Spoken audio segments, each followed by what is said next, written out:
going live. That's what we'll do because it says we're live, and then we wait for it to be live, Right. and then And we I go feel bad for the live. people that like come to the chat room and wait when the link pops up, they get notified. And we're talking about, George Carl or hair products or whatever it is that we're talking about. And we forget Right. that people are waiting for us. You're all very kind people, all of the YouTube live viewers. Very much so. It's very kind talking football with you. It is part 2 of the week 2 preview here on the Audible. Cecil, Lammey, and Sigmund Bloom with a discussion about what's going to happen with the Rams and Philadelphia. What's going to happen with the Rams backfield is mainly what I'm thinking about, Bloom, because when you think about the Rams passing game, you go, okay, you know how they're going to distribute the ball. It's kind of a given. But that backfield still got question marks where fantasy GMs want answers. What are the answers this week against Philadelphia? See, looking back at the Rams' performance last week against Dallas, pretty underwhelming, honestly. They almost lost. Yeah, it says more about Dallas than does the Rams. Well, but what I'm getting at is, remember a few years ago, whenever the Rams offense was one of the most exciting offenses to latch onto in fantasy football? That's way small in the rearview mirror. We're going to watch Dallas and Atlanta this week. I think we may see that Dallas is going to be a target defense every week for fantasy. And in that context, what the Rams did against them wasn't really that great. By the way, background for this game is Philly just can't afford to go 0-2. I mean, Philly's got to win this home opener. This is a big one. So this is a boring offense. It's a balanced offense. I think you're going to see a lot of Malcolm Brown and some Cam Akers, and if Darrell Henderson's a little healthier, maybe you're some him. Jared Goff. See, this is the training wheels. They're still on. The training wheels are never going to come off. Right. This is Jared Goff. It's going to be plays where the flow of the play creates easy throws for him, and it's going to be that kind of offense. So from a fantasy standpoint, I'm not sure what to think about the Philadelphia defense. They were up 17-0 at one point, and then it isn't like Washington just blitzkrieg down the field against them, but they did find ways to score with some help from Carson Wentz. Maybe that could help the Rams in this one, but I'm not betting the over on the Rams offense in any way. So, Malcolm Brown is flex appeal, maybe a low-end running back too if you need him. Woods is staying in our lineup. Woods is the one downfield threat. Why did the Rams pay Cooper Kupp, Cease? Why do the Rams do much of anything? Right. I know. I guess the thing is you pick the wrong option. That's how you get into Les Snead's head and you know what they're going to do. Cooper Kupp didn't do very much, even though, he was on the field as much as a player. You're paying like $15 million a year, whatever they're giving him. So I'm not really playing Cooper Kupp, and I think that Van Jefferson's role could grow. Gerald Everett is okay. So Tyler Higbee and your shares of him not as okay. I guess maybe this was easier to see coming. I like Tyler Higbee so much as a player, but in this offense, with everybody having a role and with the modus operandi, plan A, run the ball, that they want to keep things safe for Jared Goff. Dallas defense, again, I think we're going to see after week 2, wow, Dallas defense is soft. So only scoring 20 points against them, well, that's pretty bad. And also, I think we're going to see the Rams' offense is a boring ground and pound kind of offense. And then we want to see how the Philadelphia defense recovers. They've got inexperience. The Rams will certainly test them in terms of assignment football. So again, a lot of those easy gains, moving the ball down the field, not explosive plays. This game for Philadelphia, their defense needs to hang on, but it really comes back to Carson Wentz against a Rams defense that's going to give him fits. Carson Wentz is going to be on his back all day. Yeah, that's what's going to happen. By the way, quickly, Bloom, on the Jared Goff situation, because we have Broncos versus Steelers, so it is a Broncos and Steelers show. But quickly on Jared Goff, is it Jared Goff or is Sean McVay a helicopter parent? No, it's Jared Goff. Well, look, Carson Wentz. With respect to Carson Wentz, because the interesting thing here is, I guess I missed the big narrative here, right? Wentz, Goff, drafted 1 and 2. Wentz has a Super Bowl ring, kind of, and Goff doesn't, and so on and so forth. But the interesting thing here is, whenever Nico Roby-Coleman came to Philly and they asked him about the difference, and he said, in this locker room, the quarterback takes ownership of the offense. And I don't just see that as Jared Goff is a training wheels are on because McVay is a helicopter parent.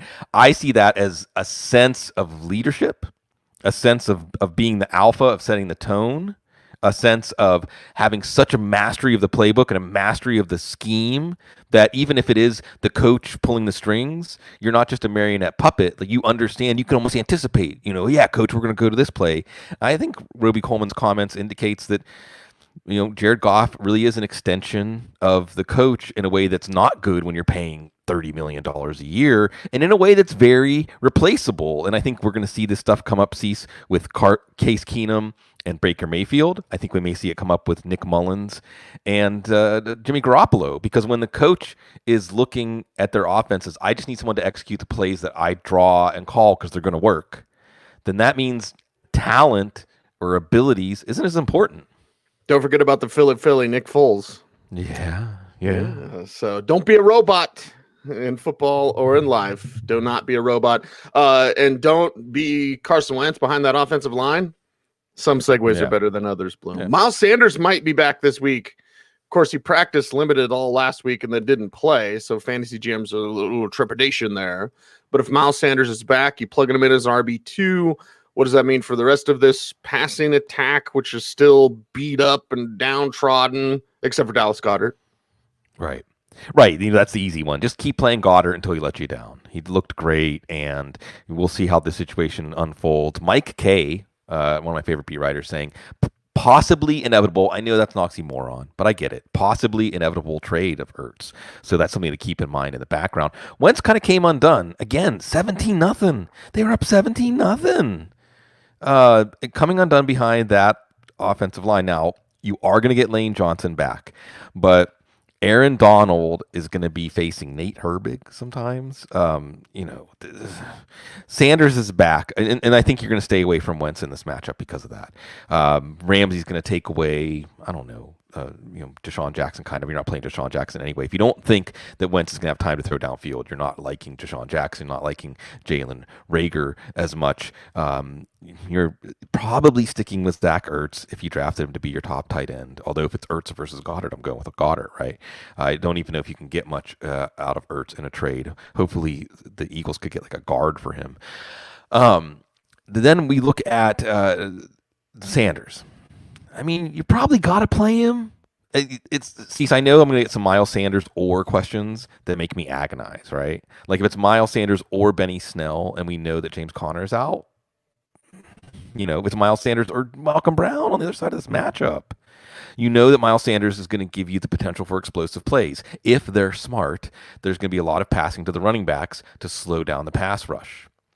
And Miles Sanders also did things as a receiver downfield last year before he even took over in the backfield. But you also could just see this.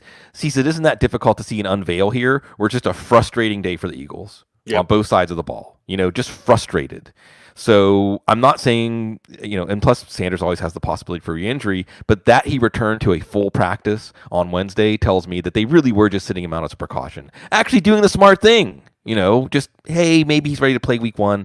Let's just give it one more week because we have a whole season to look forward to. And now you're in a game that is a game that really matters for this team. How much of it was the Philly offensive line and Lane Johnson being out? How much of it was Washington and their crazy good defensive line that we'll talk about when we get to the afternoon games? Is the Rams defense underrated, or was Dallas just a little clunky? Maybe they got a little McCarthyism there in week 1. We're going to sort this stuff out, but if you're an Eagles fan, you're nervous. You're very nervous. And also, it was the Eagles having hubris, being like, oh, we can beat Washington without Sanders.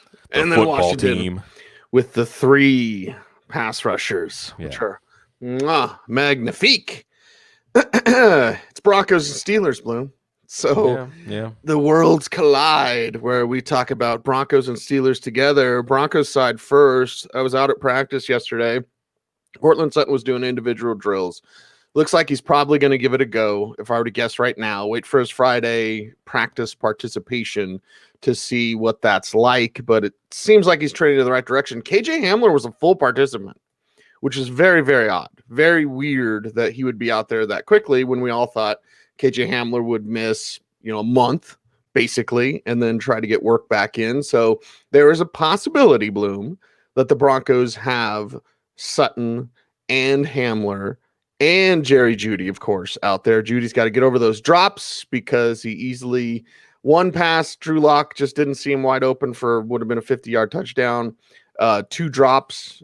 Jerry Jeudy was easily in the range of having like a 6 for 125 and 2 touchdown type of day. Instead, he had a couple drops and he had 55 yards, whatever the number was, and it wasn't that impressive from a statistical standpoint. Noah Fant doing his thing, but how in the world are you going to be able to do that when Drew Lock's going to be under a ton of pressure? No Phillip Lindsay in this one. Royce Freeman will get a little bit of action, but don't get cute and put him in as a what the heck flex. It'll mostly be Melvin Gordon. As much Melvin Gordon as they possibly can. So when I tell you, Bloom, that Hamler may be back, Sutton may be back, but Fant may be in blocking. Yeah. Because of the Steelers pass rush. Well, honestly, let me just put it this way, and we could just move on if you wanted to. Right. I'm not starting any. Don't play your Broncos. That's what I was going to do, Cecil. You took the words out of my mouth. I was like, Cecil's going to give you really excellent, detailed description of everything that's going on with the Broncos offense. But it all spells out, if you look in code, don't play any Broncos this week. But partially because if everyone's back, then what's the target split going to look like? Does Drew Lock have some Daniel Jones in him? Is Drew Lock going to hang in, stare down the barrel of Vince Williams or Devin Bush or Bud Dupree or TJ Watt or Stephon Tuitt or Cam Hayward crashing down and deliver the ball? I don't know. I'm not trusting Drew Lock to come through. I'm not trusting Melvin Gordon to run against a front that was all over Saquon Barkley. Do you see what Tiki Barber said about Saquon Barkley, by the way, Cease? Said he's not a 3-down back. He doesn't like to hit anybody. He shouldn't be out there for pass pro. Wow. I know. Anyway, so yeah, just don't play your Denver Broncos. And see, when I think Denver, Pittsburgh, I think Jake Plummer. Yeah, he's not going to get a team to the Super Bowl. And I also think Merrill Hodge and the upset. It was so close, So again, Jerry Jeudy maybe is an upside wide receiver 3 flex, a boom bust kind of play, but really this is a lot more fact finding on Royce Freeman, just how awesome is. See, this we don't need confirmation. The Steelers D is offense awesome. Although if we see Denver look even worse than the Giants, if Locke looks worse than Daniel Jones, then that's a data point. Tennessee defense is it better than we think, or is it Denver offense? They need a shot in the arm. That's the thing. We're going to see a difference in personnel here, but I don't know if it's going to really show us the real Denver offense because it's Steelers defense, baby. Well, and it's Pat Shurmur. Rant and rave. You want me to show that picture? This is me thinking of Pat Shurmur's offense. There you go. That's it. Pat Shurmur's offense against the Steelers defense. No thanks. Because honestly, what he should do in this one, Bloom, he should treat Drew Lock like Josh Allen. Mm-hmm. You're making one read and you're running. And Lock, by the way, is not doing fulfilled reads. He's bird dogging. That's why he missed Jeudy wide open. Because he didn't even see Jeudy, because he wasn't even looking Jeudy, because he was waiting for Tim Patrick to break on an out route. He likes throwing over the middle if it's to a tight end. He misses those slot, those seam, those go routes in the middle. He misses those because he doesn't look there. He likes the outbreaking routes. He likes the simplified things. So training wheels, yeah. And then Pat Shurmur training wheels. Yeah. How you like that? How you like what Ben Roethlisberger showed last week? Took a little time to warm up, Bloom. But when he did, then he was on fire. No A.J. Bouye in this one. He's not going to play. So they activate Devonta Bosby off the practice squad. Good luck. Basically, whatever they want to do will work. Deontay Johnson a little bit banged up. So Juju, James Washington, at least a what the heck flex for me. Eric Ebron, if he can catch, should have a big day because the Broncos can't cover tight ends. And I love when Broncos fans on Twitter were like, it's only 36 yards for Jonnu Smith. But I'm like, yeah, but it's a touchdown. And I'm talking about fantasy football. And you get that touchdown for your tight end. That's all you need. The rest is gravy. So Broncos can't cover a tight end. Broncos can't cover anybody. And Ben should be able to have his way. Now, what do you think about Benny Snell? To me, he's more of a running back 3, more of a flex play. Not a running back 2. The Broncos allowed 100 yards to Derrick Henry, but it took, 31 carries, whatever the number was. So, I don't see him giving the ball to Benny Snell that many times. So, running back 3, flex play for me. I'm more looking at that passing game because, again, Bloom, they'll be able to do whatever they want. Agreed. And AJ Boye being out only helps that. So I'm with you on Snell. I don't think we're going to see Connor. Ed Bouchette, and in the pantheon of Steelers beat writers, there is none higher than Ed Bouchette, said, yeah, if Snell's outperforming Connor, then Snell can take over for Connor. But if Connor comes back in a game or two, Connor's going to be the starter again. Give it time. Snell will probably separate himself from Connor. I think in this game, we'll watch the practice reports. The worst thing would be if Connor's active. Then you're not playing either one. Honestly, Connor didn't look good, and who knows if he's going to get that ankle dinged again. No Connor. Snell has some upside, some touchdown upside, some run out the clock carries upside. But like you said, Cecil, it's all about Roethlisberger. He has to be considered a strong quarterback one, at least a high floor quarterback one here. You got to get Juju in. The chemistry's there. The reason we were taking Juju like in the top 15 last year was Roethlisberger just knows how to find him. You saw it on the touchdowns, and that's going to be sweet. But so is Deontay Johnson leading the team in targets. I think you're going to see Deontay Johnson come along, and I like that Roethlisberger, who played a game and a couple of quarters with Johnson last year, I think he knows that Johnson might be the most dynamic player the Steelers have on offense, and he's going to target him as such. So it's nice to see James Washington doing things. I mean, that James Washington play, Cease, that's fun, man. That's Hines Ward kind of stuff. Even Hines Ward was probably saying, like, I never did anything like that. Man, like, to jump through the air for the end zone, you belt me, and I land, and I run through you anyway for the touchdown. Yep. If there was extra fantasy points for style, then he should get that. And Chase Claypool, too. You love them giving Chase Claypool the touch to close out the game. So it's great. I mean, the array of weapons they can march out there. And then there's Eric Ebron. If you played Eric Ebron and let you down, I mean, the word was Nick Farabaugh, who does some good work breaking down the Steelers, said Ebron got a lot of attention from the offense. And his attention opened things up for other players. Broncos can't cover tight ends, so maybe this is an Eric Ebron week. Maybe we'll see a little more Anthony McFarland if James Conner is out. Is the Denver defense just not that good? And they were bailed out by Goskowski missing all those field goals. They're going to get any better without AJ Boye.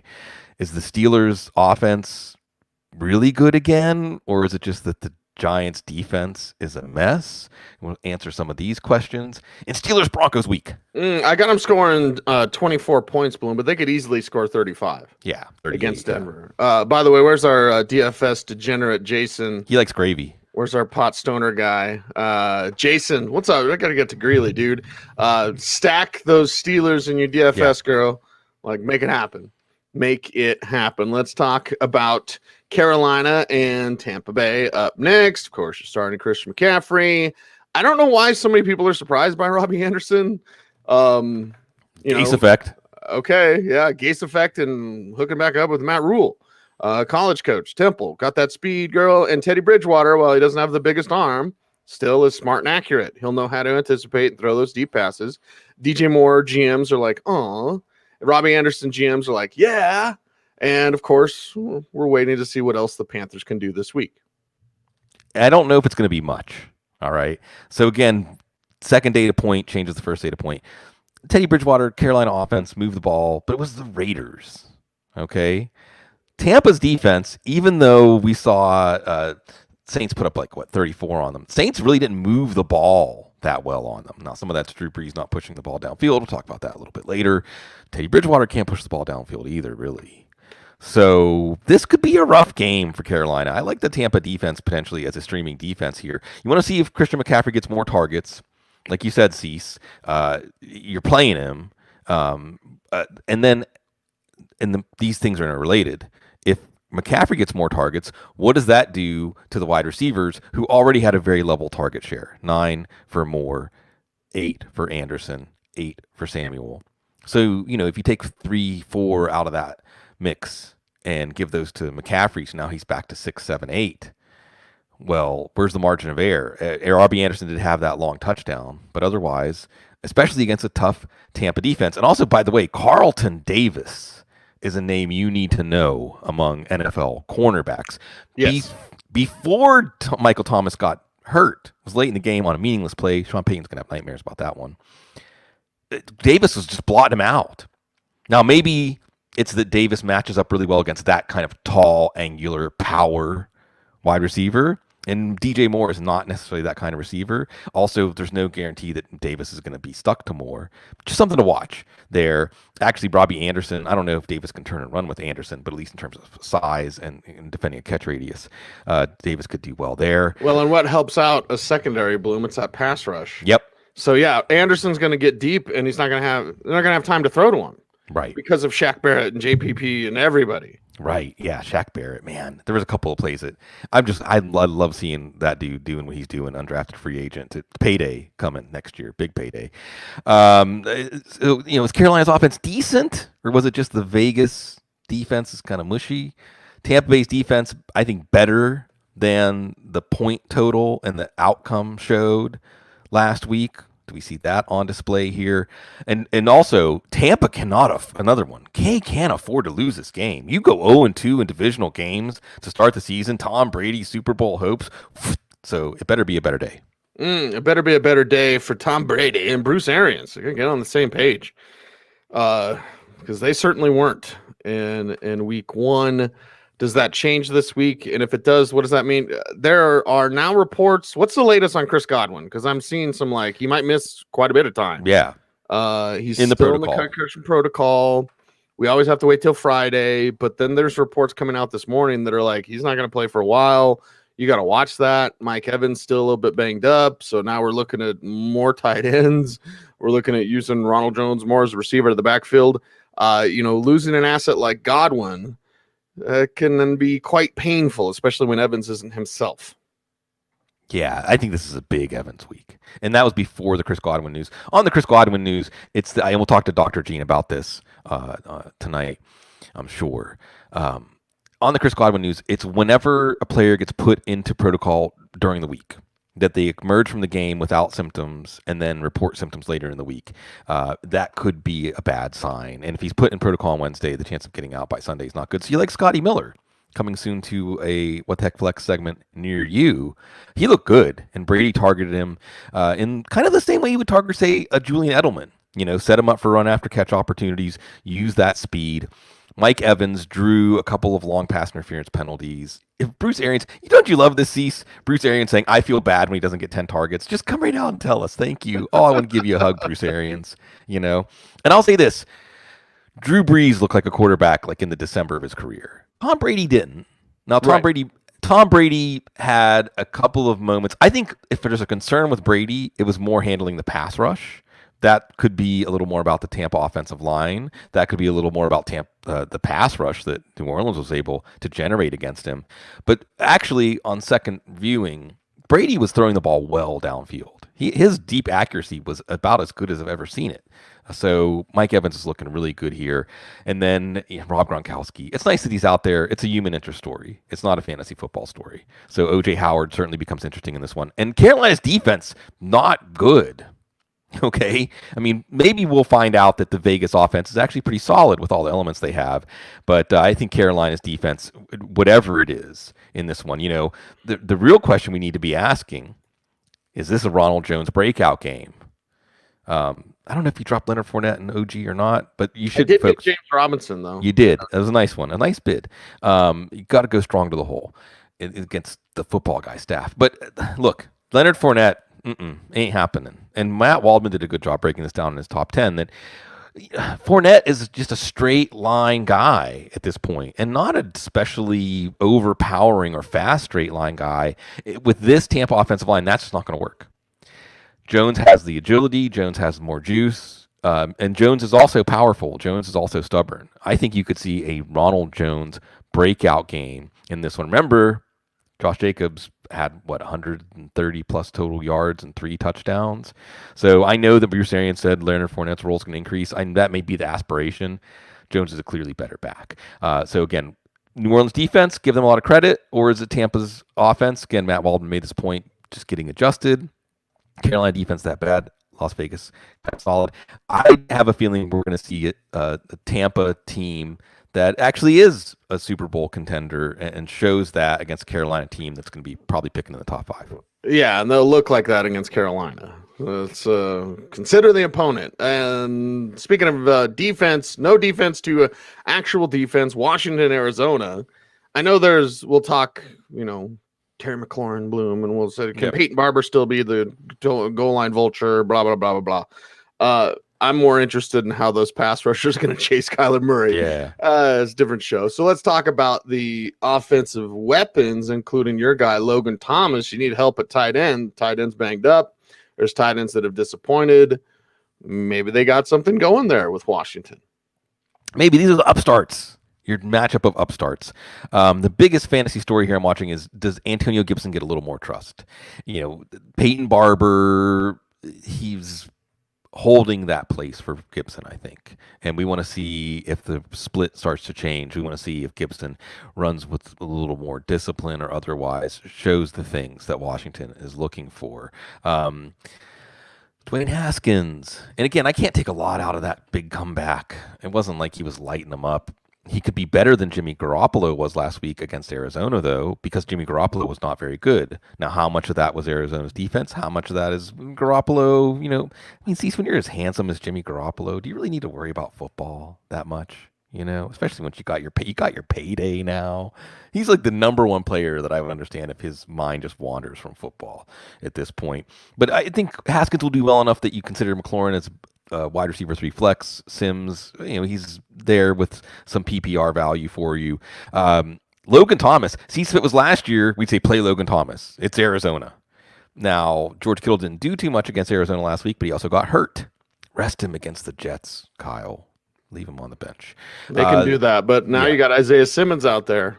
Right. He may not know a lot, but he knows how to use defensive players like that. 18 snaps, though. I heard that on the IDP show last night. Only 18 snaps for Isaiah Simmons last week. Either way, Logan Thomas, if you're looking at, am I really benching Evan Ingram? Am I really going away from Rob Gronkowski? Yeah, I would give Logan Thomas a shot until these guys, Gronk, you should bench. Evan Ingram just not looking that good. I would give Logan Thomas a shot. Is the Arizona defense getting better?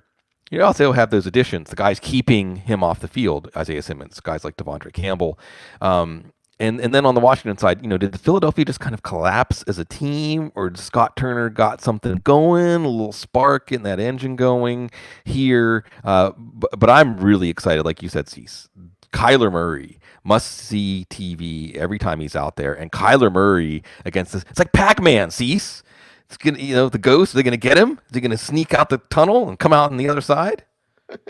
Is he going to eat the cherry? Yeah. There we go. Kyler Murray going to be tossing it to DeAndre Hopkins all day long. Fantasy GMs, Bloom, there's a bit of trepidation in the air when it comes to Kenyan Drake. Basically, what we saw from Chase Edmonds, which we know was real. We know Cliff Kingsbury believes in him. So how nervous are you about that situation?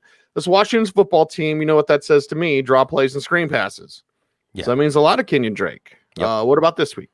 Yes, and I think Edmonds almost gets into what the heck flex territory. Yes. Again, we're looking at Philly offensive line. Was it a collapse, or is it just Washington's defense is going to dictate games that much? Arizona's offensive line isn't great. Okay. What about San Francisco's defense? Are they sliding a little bit? Or is Arizona offense getting something going now with Kyler Murray, the runner, and that alone keeps him in your lineup every week now? DeAndre Hopkins. It's simple, baby. DeAndre gets open, DeAndre makes the catch. Just keep throwing to DeAndre Hopkins. And nobody Washington has is going to change that.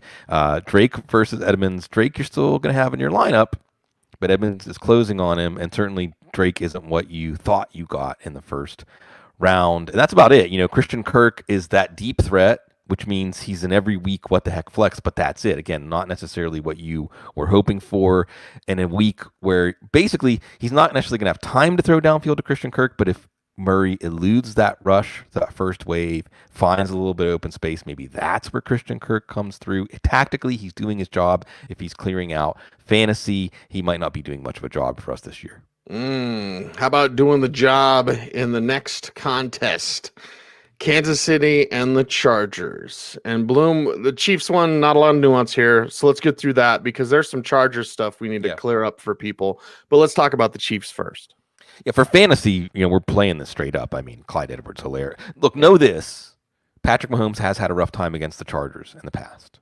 Okay. So maybe it's not a Patrick Mahomes DFS week or a week to stack your Chiefs in DFS because there's some tough players in that secondary. But you want to see if Clyde Edwards-Helaire gets more of a role in the passing game. We want to see if Mecole Hardman gets more snaps and targets over Demarcus Robinson. Please don't drop Mecole Hardman if you can help it. See if Sammy Watkins is going to do his week 2 through NFC title, AFC title game. I don't know. The disappearing act. Basically, like last year, it wasn't as big in week 1 this year as it was last year. We really didn't see him after that. And, Chargers defense looked good. Maybe it was just Joe Burrow growing pains. Maybe Houston just rolled over for KC. That's when especially interesting again because the Chargers have figured out ways to slow down Patrick Mahomes in the past. But how are the Chargers going to get their offense not speeding up, Cease, just rolling out of the driveway, get on the road, drive a little bit? Yeah, and I understand there's like a reaction, and it's a natural reaction, so I'm not going to make fun of people that say this, Bloom. But when everyone's like, and then the Chiefs will score 1 million points and the Chargers will have to score 1 million points, can they? Yeah. This is Tyrod Taylor, man. Again, it was super boring watching the Chargers for the most part. So whereas you would think they'll have to put the foot on the gas because Kansas City will score a bunch of points. Can they? Especially when Anthony Lynn's coming out and saying, like, we're not going to use Austin Eckler any different. Yeah. He's not going to get a bunch of targets. You got Mike Williams banged up, Keenan Allen, that's a thing. We'll see how that works out with Hunter Henry. So I understand where fantasy GMs would be like, I'm starting my Chargers this week because I got to keep up with the Chiefs. Bloom, I don't know if they can. And I'm breaking ties against Chargers, not for Chargers, just based on this matchup. Right. Because like you said, even if there's garbage time, it might just be that the Chargers offense is garbage. So what are we going to do with Tyrod Taylor? You like that?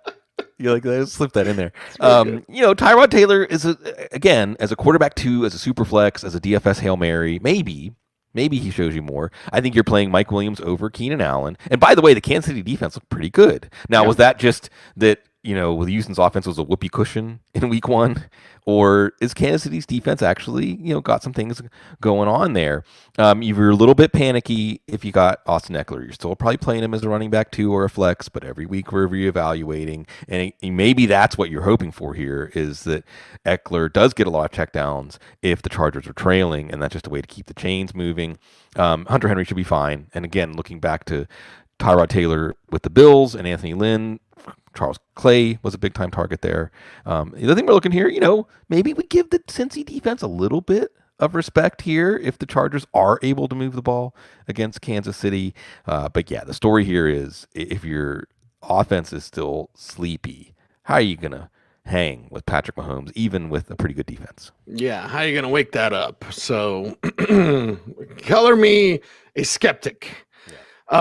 Speaking of skeptics, I can't stand Bill O'Brien. So there's part of me that's like, you're going to be 0-2 because you're facing the Baltimore Ravens. Going to be 0-3 too, girl. So let's talk about the Ravens against the Texans up next.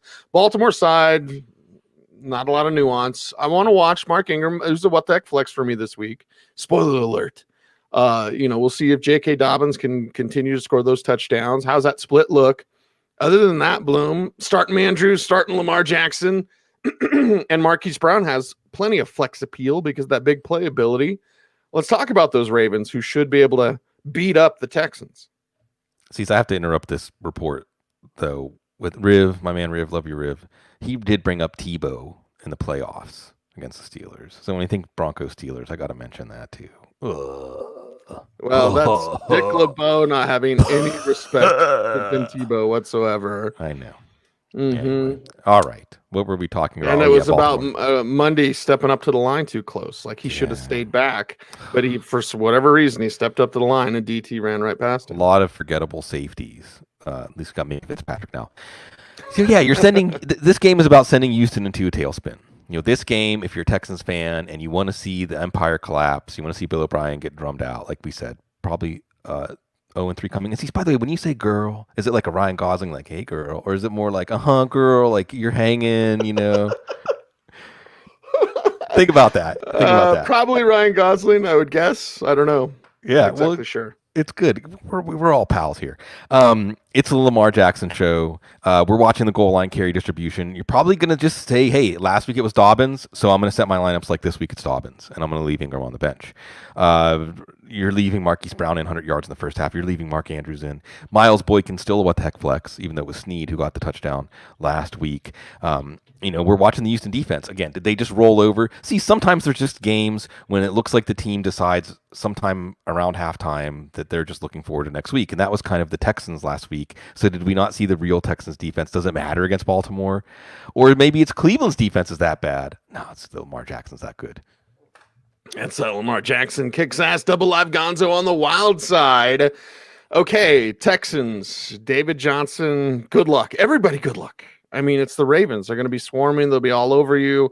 So in a similar fashion, Bloom, and and similar disappointment as well from week one, what I said about the Broncos, like I'm not starting any Broncos. Talk to me about a Texan. Okay, Is there any David Texans? Johnson. Okay, two. I'll give you two. David Johnson and Okay. Will Fuller. I'll give you two. David Johnson and Will Fuller. Well, Fuller, you're cheating though, because Fuller's one of those like garbage time. Start him while he's healthy. Sanitation engineer, I think is what Matt Waldman would call it. Okay. So look, Watson is a boom bust play, and he came through in garbage time for you last week, and he could come through in garbage time for you this week. I'm not going to say don't start Deshaun Watson. That's a horrible move, but you might be depending on garbage time. David Johnson looks good. David Johnson. See, so we were drafting today, second round pick, maybe early third round pick. Yeah. Certainly would move up. Like I was doing this game with Pat Fitzmaurice. Like, would you rather have Austin Eckler or David Johnson right now? Would you rather have Kenyan Drake or David Johnson right now? You know, running backs that went well ahead of David Johnson. You're at least pausing. That tells you where David Johnson is when it comes time to set your lineup. And you hope that they use him more as a receiver. But, big problems for this offense. Deshaun Watson, how do you like John Harbaugh saying, Deshaun Watson holds the ball as long as anybody. Some of that's offensive line, some of that's him. I think, yes, Deshaun Watson extends plays and makes things harder, but it makes it easier to defend him sometimes whenever he's extending plays when you have the cornerbacks that the Ravens have. So Will Fuller you like mostly in a garbage time role because Watson's just going to lock on to him in all areas of the field. Brandon Cook's going to see if he's healthier, not going to play him because of the matchup. Also watching Randall Cobb, you dropped him probably in the slot. Jordan Aikens, I think, is the most intriguing guy here. I'm not playing Jordan Aikens. Maybe he was picked up, maybe he wasn't picked up. Rational coaching would dictate Jordan Aikens is a big part of the game plan against a defense that has some inexperience. Deshaun Elliott, rookie Patrick Queen, up the gut, but great cornerbacks, but it's rational coaching season, so we're probably not going to see it. Again, we want to see, do we give Kansas City's defense some credit? Houston do better, so we think their performance was a little more impressive. Is Cleveland's offense that bad? Same note for both sides, Cease. Is Cleveland's defense really that bad? Is Cleveland's offense really that bad? Ravens defense maybe not as good as they looked against Cleveland. This is a game between two playoff teams from last year, but only one looks like a playoff team right now. Since they got rid of Jordan Thomas, who I saw at the Shrine game. Yeah. There you go, Jason. You can rip that bong now. Jordan Aikens is just fun to watch. I don't think I talked about it at the recap show, Bloom, but there's some players who are just like, that looks intriguing. Anytime Jordan Aikens is out there making plays, it's just fun to watch. We'll continue to watch and monitor that situation. We've got a couple of games left, and that is New England and Seattle on Sunday Night Football. New England side first. Again, not a lot of nuance here because of limited resources, really. It's Julian Edelman, right? Okay, let's talk about him and Cam Newton running the ball. And then the cluster in the backfield. I still want to get to – I want to hurry up and get to the Seattle side, Bloom, because of what Belichick said about Russell Wilson today, because I think it's very telling. Oh, it is. It is. And since you mentioned Belichick, man, condolences to him on the loss of his mother. And he talked about how he watched a lot of football with his mom. His dad was a football guy, so he was out on the road. His mom, he called, I think, an academic type, knew 7 languages. Just always the human side here. This is fun. Hello. Mm-hmm. I am excited about this game. We got to get that recap done before this one kicks off. Yeah, because I want to watch this. Cam Newton. Yeah. This was a great Super Bowl, right? Cam Newton against not a great Super Bowl in his Super Bowl against Seattle. Newton, week 2. Seattle's defense, they've got Jamal Adams. Jamal Adams, since there's no tight end to cover, Cease, Jamal Adams is your Cam Newton spy. I'd like to see that. Yeah. Cam Newton's a boom bust play this week because I think it is possible. It is only week 2. It isn't the Miami defense this week that Cam Newton maybe has a rough time, but it's Cam Newton. Like, you can have everything drawn up right. Bill Belichick will tell you can have everything drawn up just right on Cam Newton, and he's still going to do some Cam Newton stuff. Edelman, I think you like to at least get your 5 or 6 or 7 catches. Maybe this is more of a James White game. If New England falls behind, maybe it's James White getting a lot of short catches to move the sticks. Maybe N'Keal Harry building momentum. And by the way, can I just say this, Cease? All this stuff about Cam Newton and leadership. Okay, he didn't jump on a fumble in the Super Bowl. Okay, that's all you got. Because N'Keal Harry, everything that Cam Newton said about N'Keal Harry is exactly what a quarterback should do to pick his guys up. Exactly. Cam Newton understands leadership. Cam Newton understands how to be the alpha in the locker room, but also be someone that the players know that he's got their back, too. So, again, it was absurd that he was a free agent for as long as he was, and kudos to New England for getting him. Seattle's defense was kind of generous last week. Was that just garbage time? I don't think they're going to be so generous, even though they don't have the 12th man power them on their Miami defense. So they still stink? Or maybe Cam Newton is going to breathe life in this offense. Josh McDaniels has a better running quarterback than Tim Tebow. So many storylines here. But the leader, hey, I said it before Bill Belichick said it. If Bill Belichick agrees with me, Cease, I'm doing something right. You're vibing, man. You're vibing talking about Cam Newton. By the way, people often mistake like alpha means you have to be an ass. Yeah. Like alpha means you have to lead and have your guys love that you're their leader. Look at a true wolf pack where the strong ones will be in the back to protect the old ones. Yeah. Like, you're going to protect your guys. That's what Cam Newton's doing. What Belichick said about Russell Wilson, very, very true. So very true. Like, how, there's nobody that does it better than this guy. I'll summation. Cue the Carly Simon. Yeah, nobody does it better.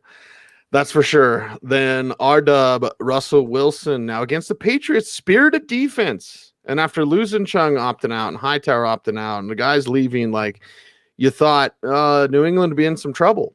They didn't look like they were in trouble. Now, consider the opponent. Consider the opponent this week. Consider DK Metcalf. All right, Tyler Lockett doing his thing. What else do we get from the old man, Greg Olsen out there and Chris Carson pounding the rock? But it all comes back to R-Dub and a healthy amount of respect. Belichick throws out compliments like manhole covers. Okay? So when he says that about Russell Wilson, not only is he correct, Bloom, but we listen. We do. He's underrated. That's where Belichick and I see eye to eye. He's underrated.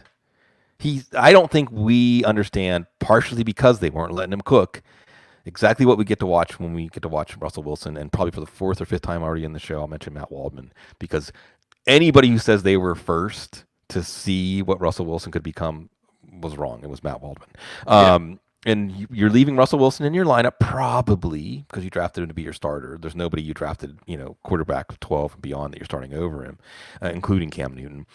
But again, New England's defense. This team is going to play good defense. Or maybe it's just that Ryan Fitzpatrick is melting before our very eyes again, only to reconstitute, rise like the phoenix out of the ashes again. But Russell Wilson, you got to love it, coming out, letting him throw on first down. But different matchup, Cease, different matchup. I mean, you're probably going to still play Tyler Lockett and still play DK Metcalf. But man, Stephon Gilmore, DK Metcalf, again, get my popcorn. I get everything ready around the TV because I don't want to get up during this game. J.C. Jackson's also really good, really, really good. Maybe it's more of a Greg Olsen game. Maybe it's more receptions out of the backfield to Chris Carson. And you're worried about Chris Carson to an extent because of the split in carries. But as long as he still gets these receptions and looks as good as he does, especially getting receptions close to the end zone, then maybe it all works out. So many storylines here. And another thing to think about, as great as much as we were lauding Russell Wilson, is just that Atlanta's defense is bad. We'll see Dak Prescott take them on this week. No, I think it's that Russell Wilson is good. I think this game is going to be good. A rematch of one of the greatest Super Bowls Sunday. This is the cherry on the Sunday for this week. And then, by the way, next week, we get Baltimore and Kansas City. Can I get excited about that already? Yes, you can, because it's more exciting than the Monday night game. Yeah, that's why I'm looking ahead. See? You see the subliminal message there. Right. Because we're super excited about Sunday Night Football, and then Monday night it's like, nah, it's Saints. Cool uniforms. Yeah, black and gold, black and silver. Drew Brees, he's almost done. We're almost seeing the end of Drew Brees. It's not as exciting as it used to be. Going up in this, I guess the stadium's the most impressive thing, right? Yeah. We're talking about the Death Star, the Hoover, whatever, Roomba, whatever you want to call it, what the Raiders are playing in Vegas. That's where the interest is at. Like, hey, look at the stadium. Because on the field, I know our man Jason is saying, how dare you? I'll mention Shrine Game again, buddy, so you get that bong rip in. But Saints against the Raiders. All right, Drew Brees without Michael Thomas. Michael Thomas may have to miss several weeks. He wants to come back sooner, of course. They always do. But it's a high ankle sprain. So now more Emmanuel Sanders, more Jared Cook, more passes for Alvin Kamara. I've got Latavius Murray as a what the heck flex this week, Bloom. But this game certainly isn't as intriguing as the game we just talked about. Let's talk about the Saints first.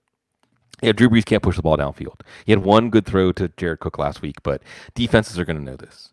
Defenses are going to crowd.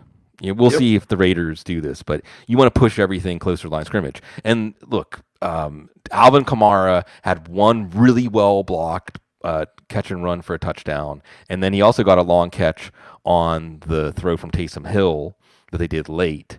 But there's not explosive plays in this offense. This is not going to be an explosive play offense. You're still going to leave Alvin Kamara in, but you're going to be counting on Alvin Kamara to get 6-7 catches, give you that floor. Raiders defense not that great, by the way, so maybe we'll see some more success here. Probably going to go with Emmanuel Sanders because he's every week 6 for 70 every week, or 7 for 80. Every week that Michael Thomas is out, Sanders is going to get those first downs for Brees. I think Brees knows that he's going to get open. You might see some more Latavius Murray running, and maybe Latavius Murray. Remember, Tampa Bay's run defense best in the league. So maybe if Latavius Murray gets 15 carries this week, it's more like 70 yards and a touchdown. There were a couple of plays where Latavius Murray was just one ankle tackle away from a much bigger run. So I want the flex on the edge. I actually think I like Deontay Harris more than Traquan Smith. If I'm going to really go deep in this offense with Michael Thomas out, Deontay Harris looked great. Foot frequency. Someone very smart about football taught me that term. So again, the Vegas defense didn't slow down Carolina. So I don't know if they're going to slow down New Orleans that much, but I still think you're going to see a limited New Orleans offense, especially without Michael Thomas. And New Orleans offense, maybe we give a little more credit because Tampa's defense is tough. Again, we were talking about this in the preview of the Tampa-Carolina game. So can they look better without Michael Thomas than they did in week 1 because of the opponents? I do think that the Raiders are going to notice quite a difference between the week 1 defense and week 2 defenses. Quite a bit of difference for the Raiders if Henry Ruggs is out there or if he's not. So basically watch the injury report. I don't know if we have a complete health status recording Thursday morning on Henry Ruggs, but Josh Jacobs, Henry Ruggs, yes, please. More of that. Maybe a dash of Darren Waller. What are you thinking for the Raiders this week? Not much. We'll see. We'll see if they got the makings of a decent offense, even against a tough defense. Because, man, that Saints defense looks tough. But I think you're staying away from everyone except for Jacobs, because Jacobs going to give you those carries. I don't think he's going to get 3 walk-in touchdowns this week. I'll be very surprised. But, hey, the Raiders have surprised us before. Ruggs a little banged up. That's kind of scary. So maybe more Darren Waller in this one. Waller you're probably playing because you drafted him to start him every week, although I'd go say Dallas Goedert over him. Brian Edwards, want to see if he's going to show up. There's Nelson Aguilar and Hunter Renfrow there to ruin things. But I think that New Orleans defense we're going to recognize as one of the better defenses in the league and a tough draw every week, and that Carolina's defense is the reason that the Raiders were able to move the ball so well. So we'll get to watch those things on Monday night, and we'll get to say what the heck when it's time to sort our lineup, Cease. What the heck flex is up next? You're looking over your lineup. You just need some punch in week 2. Please help, for the love of God. Get out there and get it done. Week 2, what the heck flexes for me include Mark Ingram, Talked about him a little bit earlier. Zach Moss, always a what the heck flex for me, if not more. There is Adrian Peterson filling in as a what the heck flex. Chase Edmonds, I believe, could be that, and then more this week. Looking further down to the wide receivers, do not forget about Steven Sims, ever, as a what the heck flex role. I've got Marcus Valdez-Scantling and Alan Lazard, both what the heck flexes. We got to see how that works out and see which one of those guys emerges as the number two, or if they're just going to kind of split those number two duties there. Cole Beasley, what the heck flex? Sounds good to me this week. Bloom, you're looking over your lineup. You need some punch. Who are those week two what the heck flexes? Yeah, running backs, both Buffalo running backs. Much different matchup this week. Ronald Jones. Antonio Gibson. Remember, it was Raheem Mostert with that long catch and run. We will see against Arizona if Antonio Gibson can get involved in that kind of way. DeAndre Swift. Yeah, DeAndre Swift. Because I think Detroit's going to be trailing, and I think that's going to mean a lot of DeAndre Swift on the field. Myles Gaskin, if we're going deep, and I know some of you might be looking at the waiver wire saying, I got to start someone from the waiver wire this week. Myles Gaskin. Because if he's the when we're behind running back, it's Buffalo, so they'll probably be behind. And even Josh Adams against San Francisco, because I think he's actually a pretty solid running back, and he's going to be the guy on the field for passing downs. Wide receivers, I'm with you on the Green Bay receivers, like that call. Scott Miller against Carolina, Preston Williams against Buffalo, especially if Devontae Parker is out there. Anthony Miller against the Giants, Kendrick Bourne against the Jets, maybe Brandon Ayuk if he's out there, and real deep Hail Mary sees here John Ross, who led Cincinnati's receivers in snaps. Almost said John week. Ross. So yeah. He only takes one when it's John Ross. We get to start off the week with Joe Burrow, and we end it with the Roomba. We start this week off with the waiver wire show. We end it with the live show tonight. So everyone stay tuned. I will be there. And be ready for Dr. Gene Bramall, Matt Waldman Goodness, Sigmund Bloom, Cecil Lammey. We are the Audible. Everyone, thanks for watching on YouTube, also on Facebook Live. Shout out. Although it looks like Jay gave us the angry emoji. I hope Jay's not angry at us. Anyway. No. We appreciate everyone for watching out there and listening to the show, Spotify, Apple Music, however you get your podcast. Thank you for listening to the Audible and making us so very popular because you like us. You really, really like us. Well, most of you do. Anyway, do all those YouTube things, like, comment, share, subscribe. Help us grow the channel. We thank you all so very much. Love doing this. Love talking football and dig the fact that so many of you enjoy it. So for the great Sigmund Bloom, I'm Cecil Lammey saying namaste. Stay tuned and stay frosty. Bow to your senses.